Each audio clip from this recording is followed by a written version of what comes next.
Muita gente pensa, principalmente o pessoal mais novo, pessoal abaixo aí dos 40 anos, que a história do crescimento da extrema esquerda no Brasil é uma coisa que data mais ou menos aí da primeira eleição do Lula, finalzinho dos anos 90, início dos anos 2000. Mas não é verdade não, gente. Eu já gravei até alguns vídeos falando a esse respeito e trazendo sempre novos exemplos, né? E o exemplo que eu vou trazer dessa vez perpassa mais ou menos quando eu me formei em jornalismo, lá no final dos anos 80, mais ou menos, final dos anos 80, que é uma época já muito emblemática, se você prestar atenção, com a transição do Brasil de um país democrático, de um país que, na verdade, nunca foi democrático. Nunca foi democrático. A verdade é essa, o Brasil nunca foi democrático. O Brasil nunca funcionou uma república também séria, correta, uma república federativa, onde os estados tivessem mais autonomia, essa coisa toda. Na verdade, nós nunca fomos. Por quê?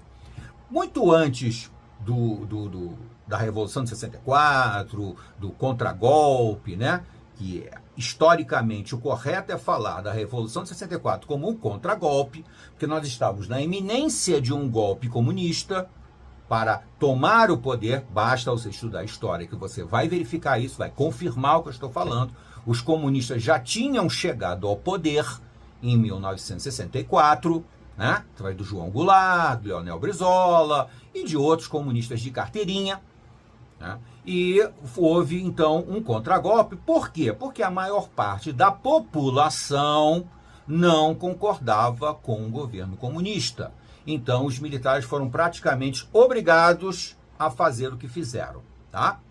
Depois houve desvio de função, desvio de objetivo, os militares entraram no poder, mas não sabiam sair, só fizeram besteira, só fizeram cagada, desculpa a expressão, mas é a verdade, e a coisa desandou de uma tal maneira que durante os governos militares a esquerda cresceu absurdamente, exatamente por baixo dos panos, onde ela tem mais facilidade, porque é uma doutrina que trabalha de uma maneira subliminar, subrepetícia, de uma maneira em que ela vai se infiltrando em corações e mentes, tá?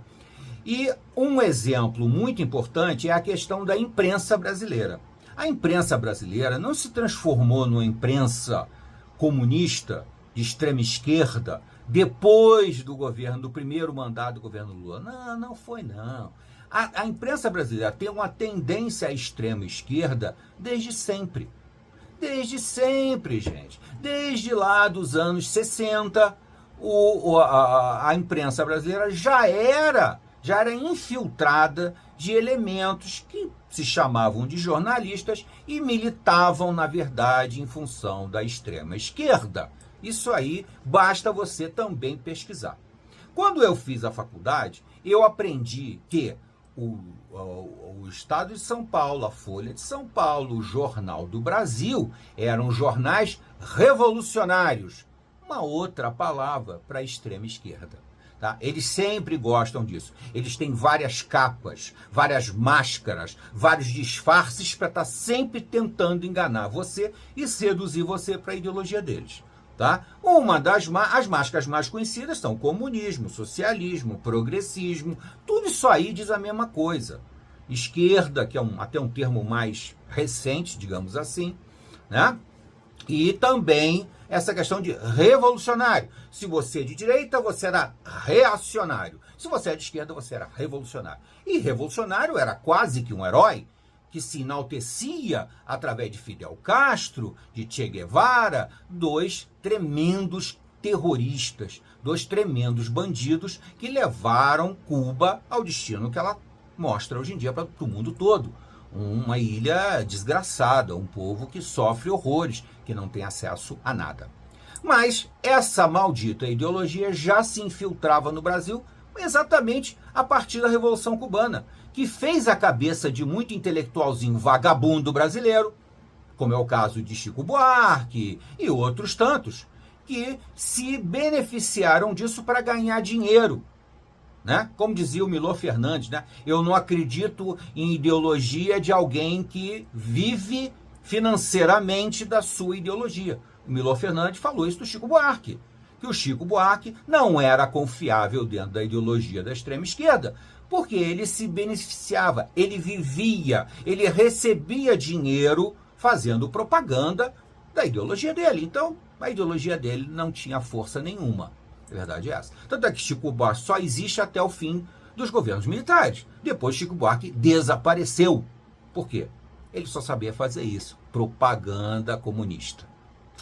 Bom, mas como eu forma dizia, e o Globo era o único jornal que a faculdade de comunicação fazia uma distinção. Ele dizia que o Globo era situacionista. O Globo, a TV Globo, era situacionista. O que quer dizer situacionista? Dança conforme a música. Se o governo é de esquerda, o Globo era de esquerda. Se o governo cair para a direita, o Globo era de direita e o Globo era chamado situacionista. E mesmo dentro da faculdade de comunicação, na PUC, na UERJ, na UFRJ, em todas elas, os professores também tinham leve viés de esquerda. Já nos anos 80, eu diria até antes, nos anos 70. Nos anos 70 já tinha essa coisa. Essa coisa ufanística, essa coisa ideológica de idolatrar a Revolução Cubana, a Revolução Russa, um terror.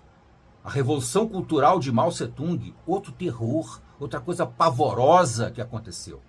Que no primeiro momento parecia que ia libertar o povo, que no primeiro momento prometia o paraíso e no final se transforma sempre numa terrível, numa temível, numa tirana ditadura, que é o que acontece ainda hoje na Rússia, na China completamente, Coreia do Norte, Nicarágua, né? Venezuela, Cuba, Irã e outros mais. É tudo a mesma coisa, tá? São ideologias comunistas. Tá?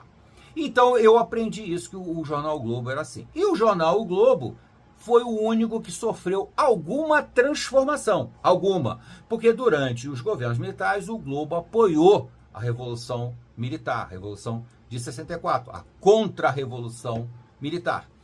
Apoiou, mas depois ele começou, conforme o regime militar foi se enfraquecendo, porque só cometeram erros, só fizeram bobagem, na verdade atuaram como governos de esquerda, estatizavam tudo, tinha que ser do Estado, tudo tinha que ser um controle do Estado, né? Uma onipotência total do presidente da República, que normalmente era um sujeito completamente despreparado para administrar até a quitanda, quanto mais um país, totalmente despreparado. Todos eles foram péssimos como administradores do Brasil, endividaram o Brasil, apesar de não fazer um desastre econômico como a esquerda normal, natural, espontânea faz.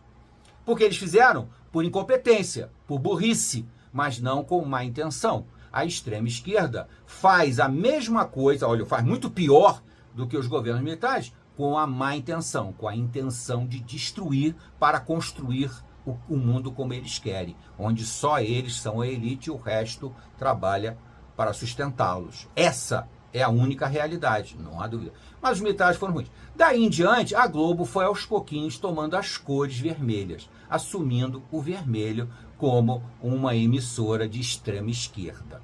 Isso a partir do momento que ela entrou num acordo com o Lula para eleger o Lula. A Globo, ela elegeu Fernando Collor, ela destruiu Fernando Collor e depois ela elegeu o Lula. A Globo, nessa época, elegia e destituía o presidente que ela quisesse. Essa é a história do Brasil. Basta você estudar um pouquinho que você vai descobrir, vai confirmar tudo que eu estou te falando. Pare e pense. O jornalismo brasileiro vem sendo dominado pela esquerda há mais de 60 anos, meu amigo. Inicialmente de uma maneira mais sutil, mais discreta, um pouco mais de equilíbrio, e depois eles desavergonhadamente acabaram assumindo as cores deles, como eles fazem hoje em dia, em que eles são meros propagandistas da extrema esquerda e desse terrível, desastroso governo Lula. Que Deus nos proteja. Até a próxima.